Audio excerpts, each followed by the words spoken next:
Why does Donald Trump seem to be fixated by foreign nationals? He's barred citizens from a number of countries from entering the United States.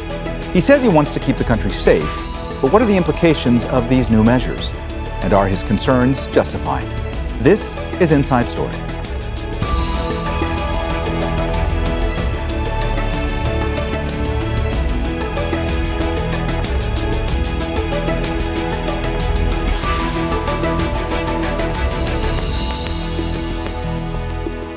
Hello and welcome to the program. I'm Mohammed. Jamjoom.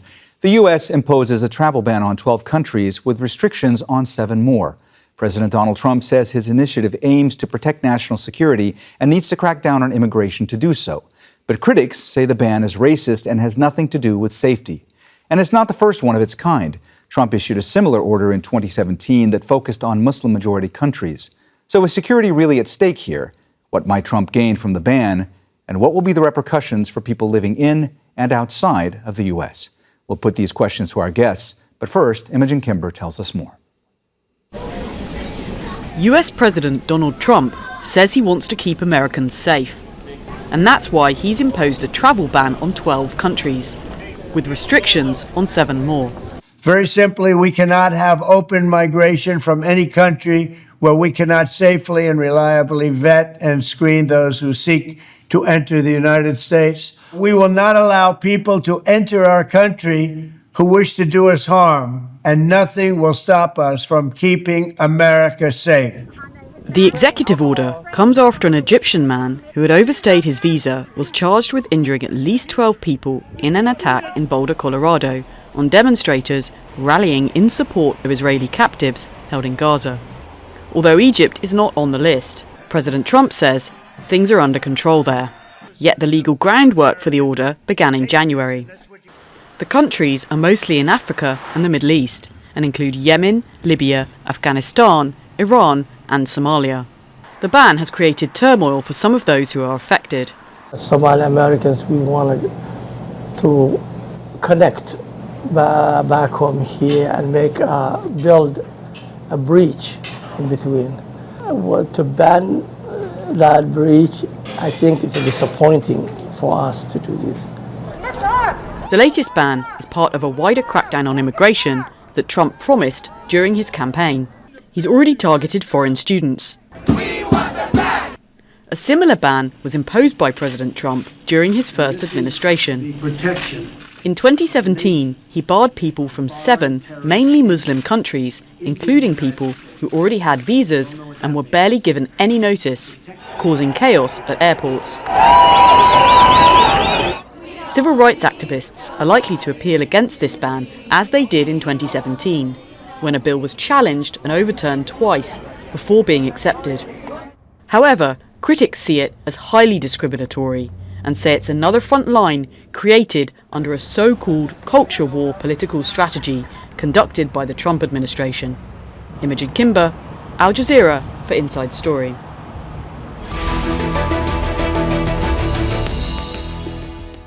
All right, let's go ahead and bring in our guests. Joining us from Washington, D.C. is Yael Schacher, the Director for Americas and Europe at Refugees International. In New York is Stephen Heller, a U.S. immigration lawyer. And also in Washington, D.C. is Johanna Leblance, a national security law and U.S. foreign policy specialist. A warm welcome to you all, and thanks so much for joining us today on Inside Story. Yael, let me start with you today. First and foremost, was this order from Donald Trump, this travel ban, was this expected, and what are the implications? Expected in the sense that we knew it was coming. It had been planned since January, as was mentioned in the opening segment. But as was also mentioned, it seems like the exact timing of when it was released is tied to the event in Colorado that happened with the Egyptian man. The ostensible motive for it is ensuring that people who are national security threats do not reach the United States. But the countries that are banned are really inconsistent, or the reasons for the ban are really inconsistent. It's mostly that, they claim that there's a terrorist presence, or they don't share information about their nationals with the U.S. I will say, though, that, there are other countries that are not banned, like Egypt, for one, which is the ostensible spurring on of this, and other countries that, have as many visa overstays in Africa as the ones banned. And I think that there's sort of a real racist and inconsistent racist motive and desire to sort of not just ban U.S. foreigners from the U.S., but actually rid the U.S. of foreigners that really underscores this. And I think the implications are that many U.S. citizens and family members, like the Somali gentleman that was on the opening segment, who came to the United States as a refugee and now is a U.S. citizen, will not be able to sponsor his relatives or see his relatives to come to the United States. And many of the countries are countries in crisis. Sudan, for example, or Eritrea. These are people who need access to refugee status in the United States and have been banned. Stephen, Donald Trump issued a similar travel ban order in 2017. That one focused on predominantly Muslim countries. How is this ban different from the one that was issued in his first term? Well, so, they've learned a lot of lessons compared with their experiment in 2017 and thereafter. Most significant difference is that they didn't, in 2017, they came out and they said, we're going to do a Muslim ban. So that they weren't like trying to hide anything. And all of the, so over time, they modified that to the extent where it would pass, judicial muster. This one, the public safety, national security aspects of it, are somewhat defensible, I suppose. Obviously, the government doesn't want to admit people with ties to terrorist organizations or things like that. And, some of the countries on the list, fit, go into that bucket. But, and in their effort, I guess, to broaden the nationalities that are subject to this, they rope in this visa overstay criteria, which, as Yael mentioned, they didn't set a bright line to say, X% of visa overstays are considered to be a national security threat or a public safety threat, and therefore, those countries will not be allowed to enter, or nationals of those countries won't be allowed to enter. Johanna, let me come to you.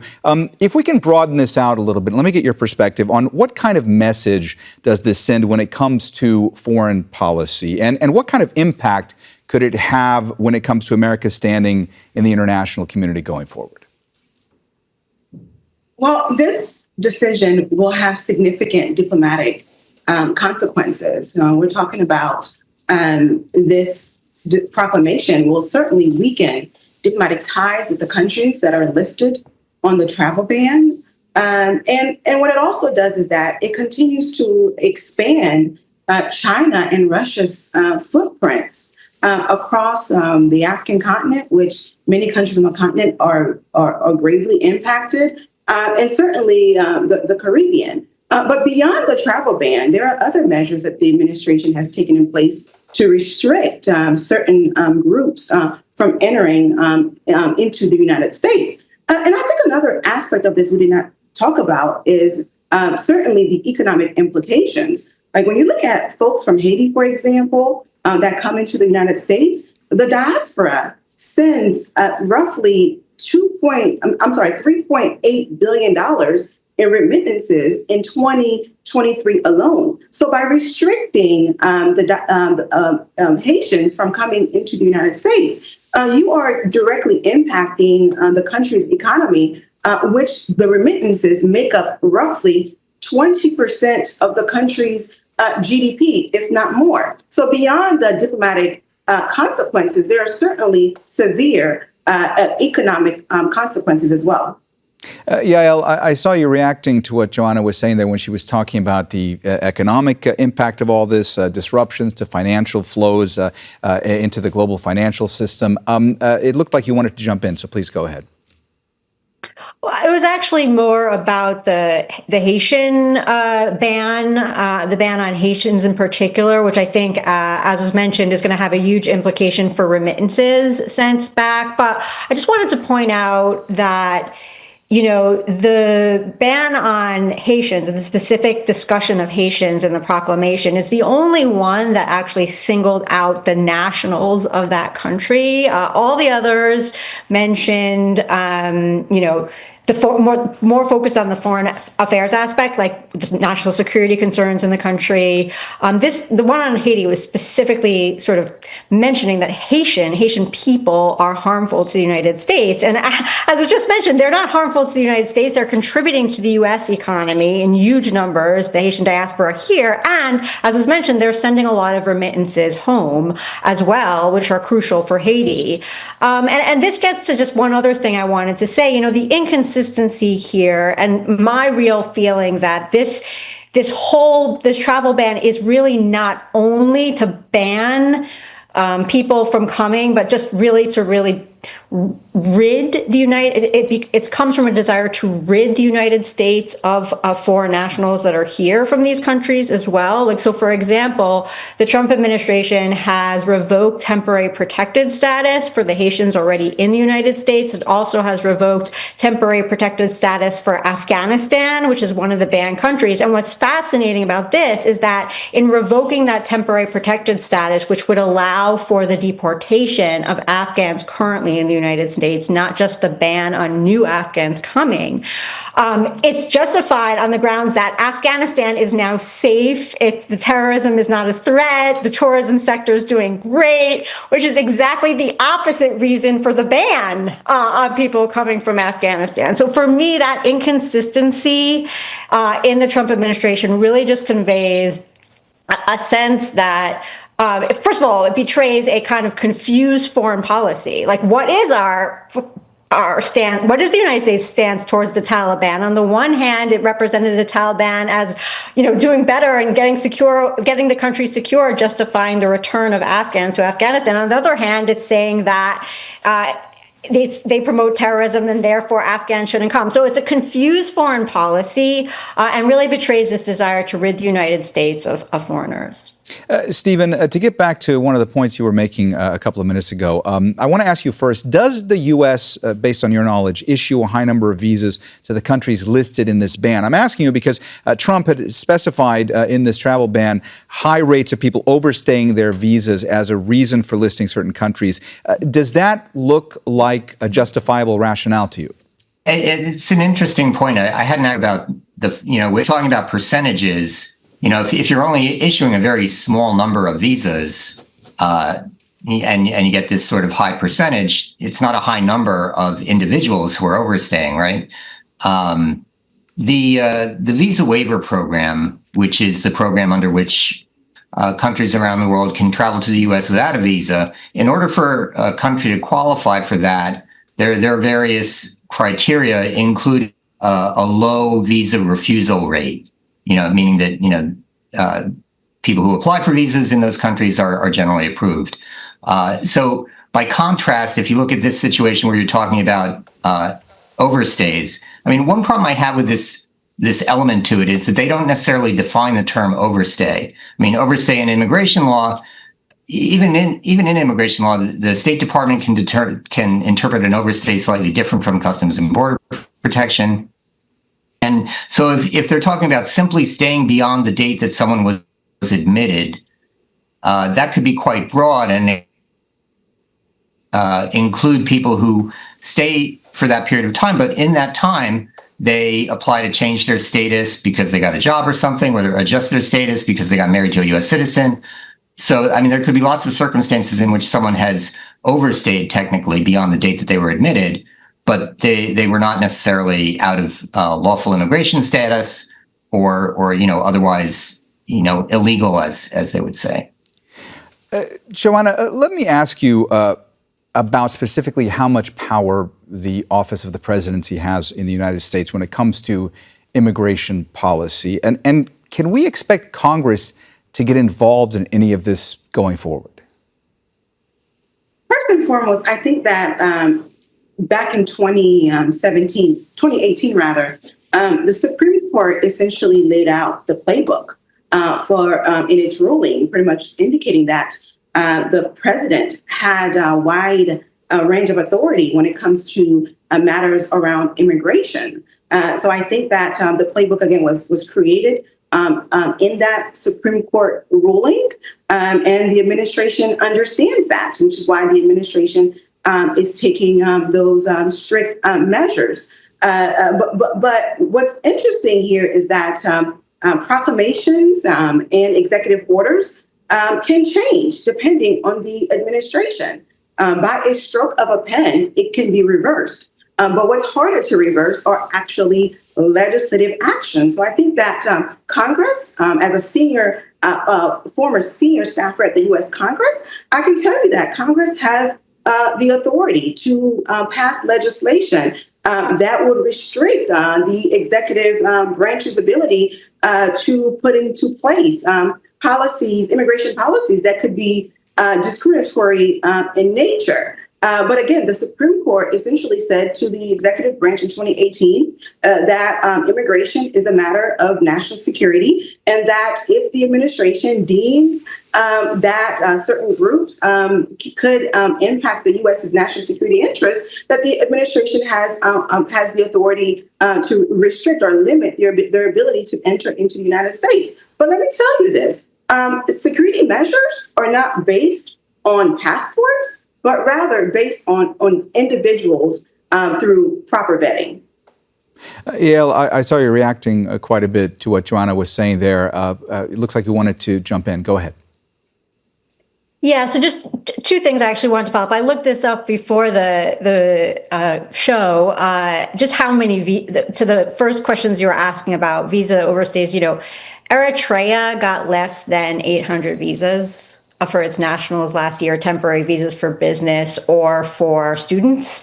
And there are less than 200 people who overstayed the visas. I just want to put this into stark terms that's what we're talking about. So yeah, it could look like a high percentage, but we're dealing with such small numbers. And Eritrea is a country in crisis. It's a military dictatorship. It's a place from which people need refugee status. And I just want to emphasize that this is not, it doesn't make sense to me as a country that should be banned, coming from an organization that really supports the access to refuge in the United States for people really fleeing persecution.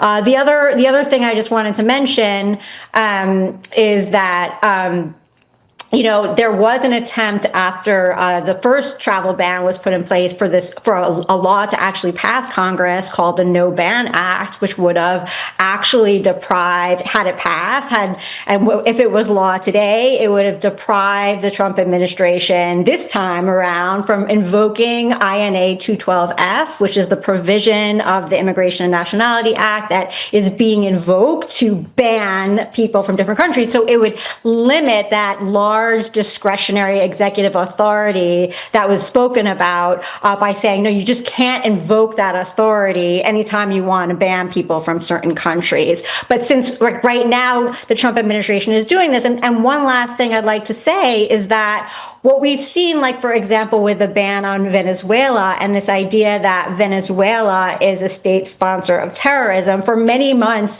the Trump administration has been laying that groundwork, claiming that the Venezuelan government is a sponsor of Tren de Aragua, which it has deemed a terrorist organization.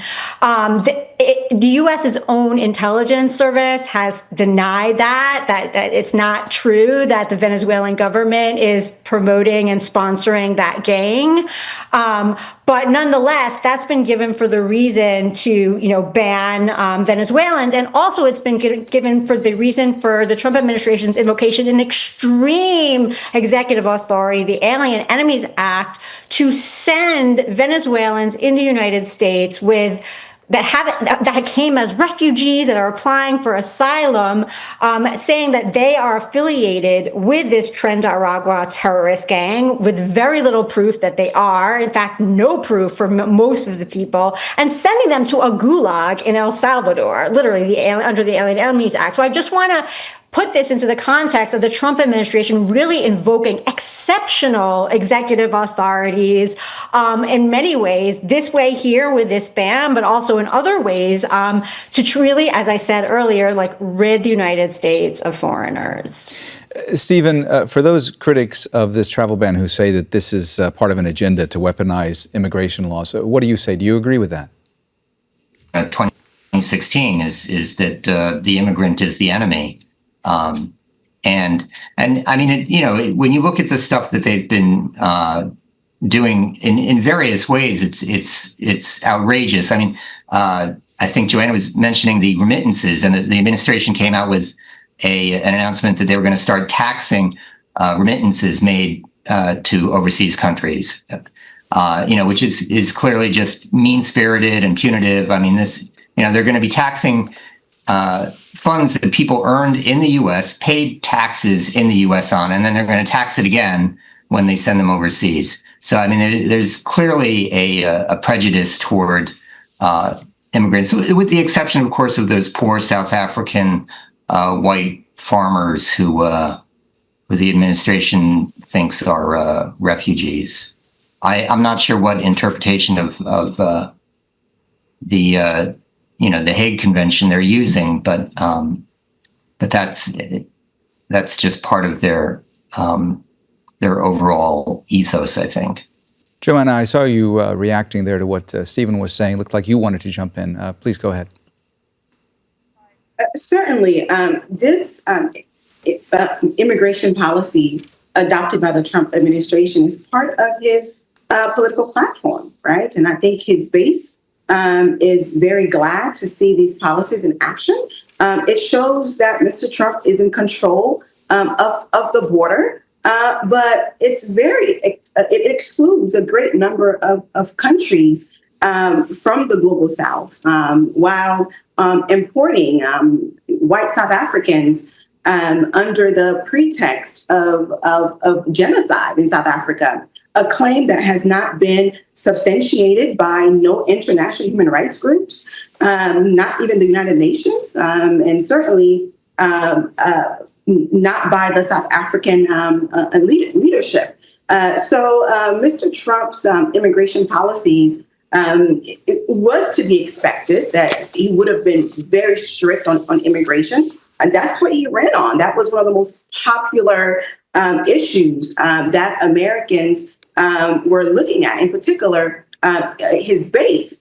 So I think that while it's rather unfortunate, but we have to understand that there's a segment of Mr. Trump's population that this really resonates with. And back to the remittance issue, we're talking about the United States government imposing a 5% tax to hardworking Americans or green card holders or individuals living in America that are sending money to their families to support not just individuals in their respective countries, but also to support local economies. The bill has already passed the House. It is currently in the Senate, being considered, debated on. And if it passes, you're talking about double taxation, which is absurd. So a number of advocacy groups and individuals within the diaspora have been advocating before the United States Senate, saying, hey, don't pass this legislation or don't pass the provision within the legislation because it will have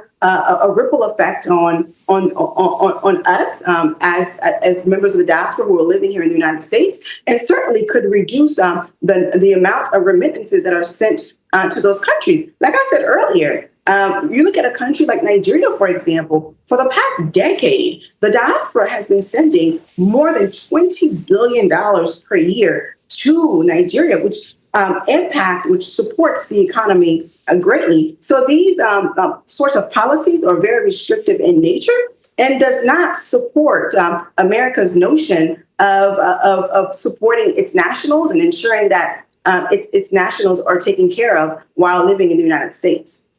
Yael, what kinds of ramifications could all of this have for students and for other visa applicants abroad?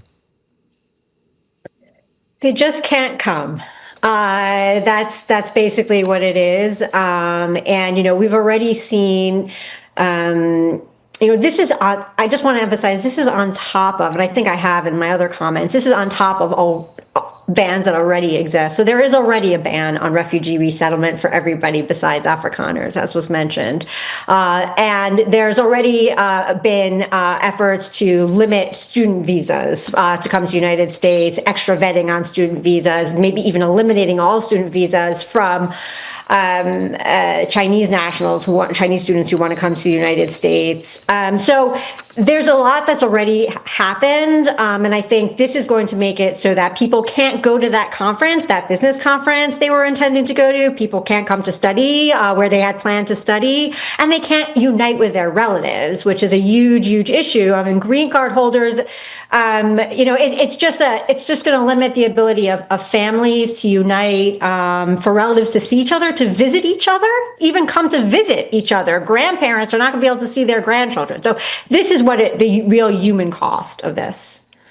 All right. Well, we have run out of time, so we're going to have to leave the conversation there today. Thanks so much for joining us. Thanks to all our guests, Yael Schacher, Stephen Heller, and Johanna Leblance.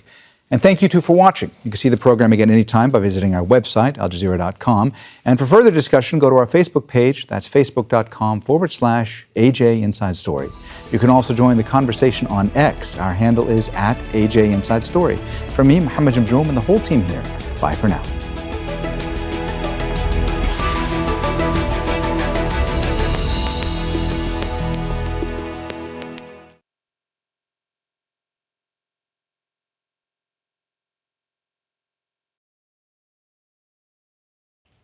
Make sure to subscribe to our channel to get the latest news from Al Jazeera.